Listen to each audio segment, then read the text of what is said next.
नमस्कार दोस्तों, आप सभी का स्वागत है आपके अपने एजुकेशनल चैनल में क्लियर कॉन्सेप्ट्स ऑफ इंजीनियरिंग में। तो दोस्तों आज हम पढ़ने वाले बहुत ही इंटरेस्टिंग टॉपिक जो कि है स्ट्रेस स्ट्रेन कर्व। तो आइए शुरू करते हैं। तो दोस्तों इस कर्व को समझने के लिए सबसे पहले आपको कुछ बेसिक टर्म्स के बारे में पता होना चाहिए, जैसे कि स्ट्रेस क्या होता है हमारे पास और स्ट्रेन क्या होता है। तो आइए दोस्तों जानते हैं इस स्ट्रेस और स्ट्रेन टर्म्स के बारे में। तो दोस्तों सपोज करिए हमारे पास कोई बॉडी है, मान लीजिए ये स्प्रिंग ही है हमारे पास, ठीक है। इसमें हमने अप्लाई करा लोड P, दोनों साइड से खींच रहे हम इस स्प्रिंग को, ठीक है। तो क्या होगा दोस्तों, खींचने के दौरान क्या करेगी ये स्प्रिंग, अपने आप को वापस से अपनी इनिशियल पोजीशन पे आने की कोशिश करेगी। तो ये जो स्प्रिंग है रेजिस्टिंग फोर्स लगाएगी इस अप्लाइड फोर्स के अगेंस्ट, ठीक है। वो जो रेजिस्टिंग फोर्स लगा रही है ये स्प्रिंग, उसको हम क्या कहते हैं, स्ट्रेस कहते हैं। तो दोस्तों हम स्ट्रेस को कैसे डिफाइन कर सकते हैं, it is the internal resisting force applied by the body against the applied force, ठीक है दोस्तों। तो चलिए दोस्तों समझते हैं दूसरी टर्म के बारे में जो कि हमारी स्ट्रेन। तो दोस्तों जब भी हम किसी बॉडी पे फोर्स अप्लाई करते हैं तो हमारी बॉडी में कुछ ना कुछ डायमेंशनल चेंजेस होते हैं। वो dimensional changes in terms of length भी हो सकते हैं, क्रॉस सेक्शनल एरिया भी हो सकते हैं और वॉल्यूम भी हो सकते हैं, ठीक है। तो दोस्तों ये जो डायमेंशनल चेंज हुआ बॉडी में फोर्स लगाने के बाद, इसका और जो बॉडी का इनिशियल डायमेंशन था उसका, इन दोनों का रेशियो आपस में क्या कहलाता है दोस्तों, स्ट्रेन कहलाता है।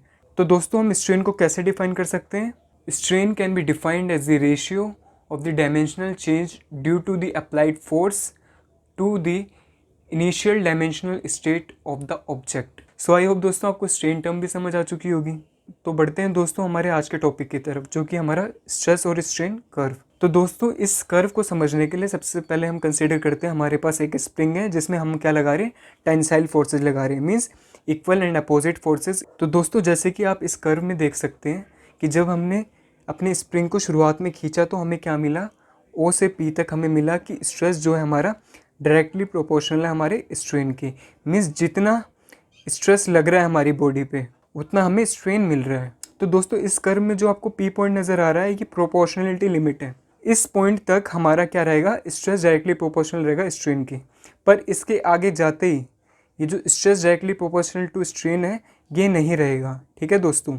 तो जैसे ही हमारा P पॉइंट तक स्ट्रेस लगेगा, जितना हमारा स्ट्रेस लगेगा उतना ही हमारा स्ट्रेन डेवलप होगा, ठीक है। और जैसे ही हम छोड़ देते हैं तो वापस से अपनी इनिशियल स्टेट पे आ जाएगा मटेरियल। तो दोस्तों इससे हमें क्या पता चलता है कि हमारा जो O से P है उस तक हमारा क्या रहेगा, stress directly proportional to strain रहेगा और साथ ही साथ में इलास्टिक बिहेवियर रहेगा कि जैसे ही हम छोड़ेंगे स्प्रिंग को तो वो अपनी इनिशियल स्टेट में आ जाएगा बिना किसी डिफॉर्मेशन के, ठीक है दोस्तों। तो दोस्तों जैसे ही हम P से आगे गए Q पॉइंट पे, तो यहाँ पे क्या हुआ दोस्तों, हमारा इलास्टिक बिहेवियर तो है, मीन्स जब हम स्प्रिंग को खींचेंगे और छोड़ेंगे तो वापस अपनी पोजीशन पे तो जाएगा, लेकिन यहाँ पे स्ट्रेस हमारा डायरेक्टली प्रोपोर्शनल टू स्ट्रेन नहीं रहा, क्योंकि यहाँ पे आप देख सकते हैं स्ट्रेस की वैल्यू कम लग रही है पर स्ट्रेन की वैल्यू ज़्यादा प्रोड्यूस हो रही है, ठीक है दोस्तों। और दोस्तों ये जो Q पॉइंट है हमारा, ये हमारा यील्ड पॉइंट भी कहलाता है या इलास्टिक लिमिट भी कहलाता है। तो यील्ड पॉइंट ये इसलिए कहलाता है दोस्तों क्योंकि इस पॉइंट पे क्या होती है, हमारी जो इलास्टिक बिहेवियर होता है मटेरियल का वो क्या होता है, ख़त्म हो जाता है।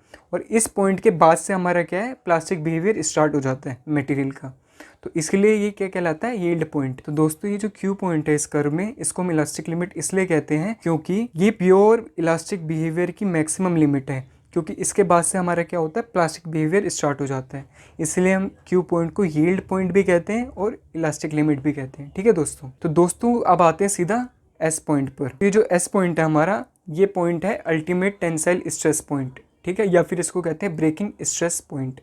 तो दोस्तों ये वो पॉइंट है जिसमें हमारी स्ट्रेस की वैल्यू क्या होती है, मैक्सिमम। तो दोस्तों जैसे हमारी बॉडी पर S पॉइंट के लेवल का स्ट्रेस लगता है तो क्या होता है, हमारी बॉडी का फेलियर होना तय हो जाता है, ठीक है दोस्तों, क्योंकि ये क्या है, मैक्सिमम स्ट्रेस है जो कोई भी बॉडी बियर कर सकती है, ठीक है दोस्तों। तो दोस्तों जैसे कि मैंने आपको बताया कि S पॉइंट में क्या हो जाता है दोस्तों, बॉडी का टूटना तय हो जाता है। तो दोस्तों अगर हम S पॉइंट के बाद कोई फोर्स ना भी लगाए बॉडी पर जो हम लगा रहे थे, जैसे इस स्प्रिंग के कंडीशन में हम लगा रहे थे, अगर हम इस फोर्स को लगाना बंद भी कर दें तो भी क्या होगा दोस्तों, उसमें स्ट्रेन आता रहेगा, मीन्स डिफॉर्मेशन होती रहेगी बिना किसी फोर्स लगाए। और दोस्तों S से T के बीच में क्या होती है, हमारी नेकिंग होती है।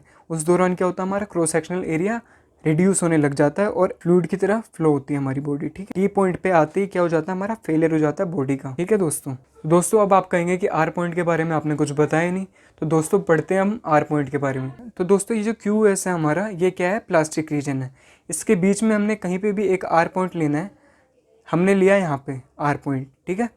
तो दोस्तों इससे क्या पता चलता है, ये जो क्यू और एस जो हमारा प्लास्टिक रीजन है, इसके बीच में अगर हमने फोर्स को लगाना छोड़ा बॉडी पे, जैसे ही छोड़ा तो क्या होगा, कुछ ना कुछ हमारा परमानेंट डिफॉर्मेशन आ जाएगा बॉडी पे, ठीक है दोस्तों, जिसको हम क्या कहते हैं, परमानेंट स्ट्रेन। तो दोस्तों जैसे कि आप देख सकते हैं इस स्ट्रेस स्ट्रेन कर्व में, जब हमने स्प्रिंग को इनिशियल स्टेट से खींचा था तो क्या था, हमारा ओ से पी में stress directly proportional to strain था, साथ ही साथ में इलास्टिक बिहेवियर भी था। जबकि क्यू पॉइंट आते ही क्या हुआ दोस्तों, हमारा स्ट्रेस और स्ट्रेन डायरेक्टली प्रोपोर्शनल नहीं रहे, जबकि इलास्टिक बिहेवियर था। और जैसे ही हम इस क्यू पॉइंट पे भी छोड़ेंगे तो वापस अपनी पोजीशन पे आ जाएगा। तो जैसे हम क्यू के बाद किसी पॉइंट पे हम इसको छोड़ेंगे तो कुछ ना कुछ डिफॉर्मेशन होगी। तो हमने जो पॉइंट लिया आर, हमने खींचा इसको, और आर पॉइंट आते ही हमने क्या करा, इसको छोड़ दिया।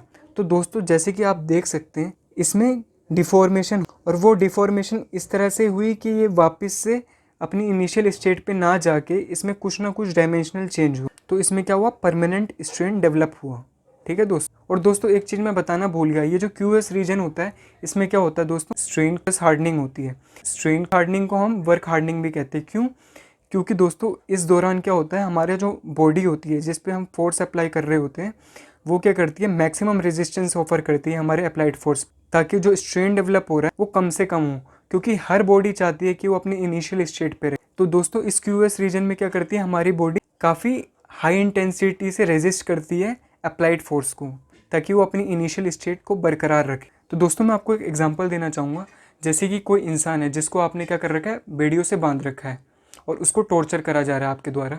तो वो इंसान क्या करेगा, वो टॉर्चर को रेजिस्ट करेगा, ठीक है। और एक टाइम पर ऐसे आएगा कि वो झेल झेल के पूरी अपनी स्ट्रेंथ लगा देगा कि या तो मैं रहूँगा या फिर नहीं रहूँगा। तो वो क्या करता है, पूरी इंटेंसिटी के साथ आपको रेजिस्ट करता है। फिर एक पॉइंट ऐसा आता है जब वो हार जाता है, थक जाता है, और वो कहता है अब मेरी बस की नहीं रही। तो उस टाइम वो क्या करता है, अपने आप को सरेंडर कर देता है आपके हवाले। तो दोस्तों एक पॉइंट ऐसा आता है जब वो इंसान पूरी इंटेंसिटी से टॉर्चर को रेजिस्ट करता है, ठीक है दोस्तों, और बाहर निकलने की कोशिश करता है। तो वो पॉइंट हम किससे, एस से डिनोट कर सकते हैं यहाँ। फिर क्या होता है, वो धीरे धीरे करके वीक होना स्टार्ट हो जाता है, उसकी जो स्ट्रेंथ होती है वो सब खत्म होने लग जाती है, और अपने आप को फिर वो क्या करता है, आखिर में सरेंडर कर देता है। तो दोस्तों वो जो सरेंडर पॉइंट है उसको, जो उसने सरेंडर करा अपने आप को, तो वो पॉइंट हम टी पॉइंट से कंपेयर कर सकते हैं, जो कि हमारा ब्रेकिंग पॉइंट, क्योंकि वो भी पूरी तरीके से ब्रेक हो रखा। सो आई होप दोस्तों आपको ये एग्जांपल समझ में आया होगा। तो दोस्तों चलिए दोबारा से रिकैप करते हैं सभी चीज़ों को। तो दोस्तों ये जो पी पॉइंट है हमारा क्या है, प्रोपोर्शनलिटी लिमिट है। जो क्यू पॉइंट है हमारा क्या है, यील्ड पॉइंट है या फिर इलास्टिक लिमिट है। जो दोस्तों ये जो एस पॉइंट हमारा क्या है, अल्टीमेट टेंसाइल स्ट्रेस पॉइंट है या फिर ब्रेकिंग स्ट्रेस पॉइंट है। और ये जो हमारा टी पॉइंट है दोस्तों, ये क्या है, हमारा ब्रेकिंग पॉइंट या फ्रैक्चर पॉइंट, ठीक है दोस्तों। और दोस्तों जो ओ से पी है हमारा क्या है, इलास्टिक बिहेवियर परसिस्ट कर रही है, जिसमें हमारा क्या है, स्ट्रेस डायरेक्टली प्रोपोर्शनल है स्ट्रेन के।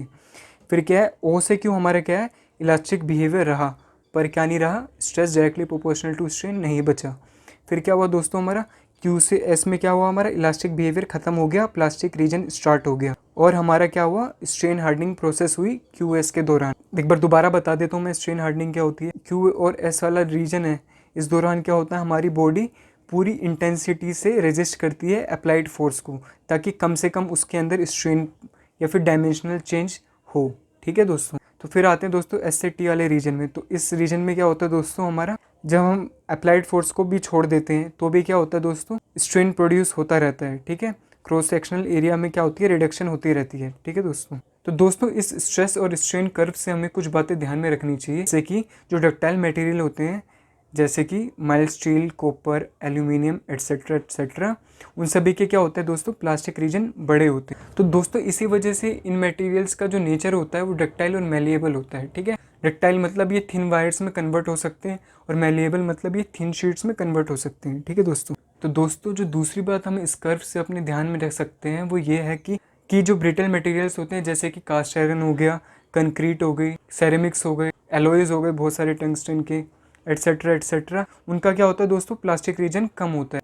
इसी की वजह से क्या होता है दोस्तों, उनका जो नेचर होता है वो ना ही डक्टाइल होता है ना ही मेलिएबल होता है। मीन्स उनको ना ही थिन वायर्स में कन्वर्ट किया जा सकता है, ना ही उनको थिन मेटल शीट्स में कन्वर्ट किया जा सकता है। सो आई होप दोस्तों आपको आज का टॉपिक समझ में आया होगा। और दोस्तों अगर आपको इस टॉपिक से रिलेटेड कोई भी क्वेरी है तो आप मुझे कमेंट बॉक्स में कमेंट कर सकते हैं। और दोस्तों अगर आपको इस वीडियो से थोड़ी सी भी हेल्प मिली हो तो आप हमारी वीडियो को लाइक, शेयर और हमारे चैनल को सब्सक्राइब ज़रूर करिए। आपका बहुत बहुत धन्यवाद।